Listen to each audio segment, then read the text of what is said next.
Тогтвортой нөлөөлөл нь дэлхийд даяарх хүмүүсийн хамтын ажиллагааны үндсэн тэр бий болдог. Сорилт бэрхшээлүүдийг олж харж, тэдгэрийг шийдэх шийдэл олдог хүмүүс. Зөв гэж итгэдэг өөрчлөлтүүдийг гаргахын тулд хөдөлмөрлөх зоригтой хүмүүс. Ингэх нь хамгийн дөт зам биш байж болох ч энэ бол зөв зам. Хүн бүрийн хувьд тогтвортой хөгжил ирээдүйг бий болгох зам юм. Энэ хүмүүс хэн бэ? Стив Джобс, Тереза Их, Нельсон Мандела, Малала Юсафзай.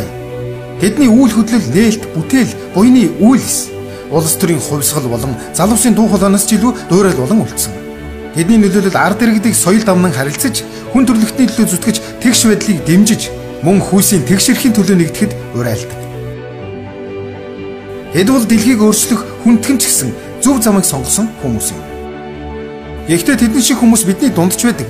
Генри Хизенберг 20 дугаар зууны эхэн үе буюу нийгмийн агуу шилжилтийн үед амьдарч байсан. Түүний төрсэн Америк нэгдсэн улсын Сант Луис хот огцом хөгжийн хэрээр иргэд хязгаарлагдмал нөөцөө оновчтой хуваарлах хүндхэн сорилттой тулгарсан. Гизенберг иргэдийг энэхүү өөрчлөлтөнд бат зогсохыг уриалж, энэ байгууллагын ханнаас тэртээд үрд мөнхийн инх тавин дэлхийг зохицохын төлөө зүтгэх урам зориг хүрнэ хэмээн би найдаж байна. Нэг хүн нэг хүсэл мөрөөдлөөс 1915 онд олон улсын хөдөлгөөн үүссэн юм. GCI хөдөлгөөн.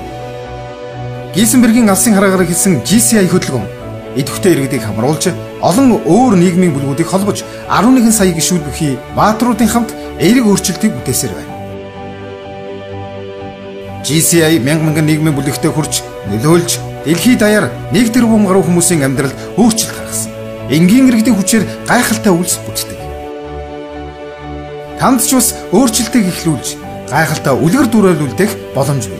GCI өөрчлөлт нөлөөллийн дараагийн зууныг эхлэх энэ мөчид хүчтэй зогсож, идэвхтэй иргэн болж нийгэм хүрээлэлдээ манлайлаарай.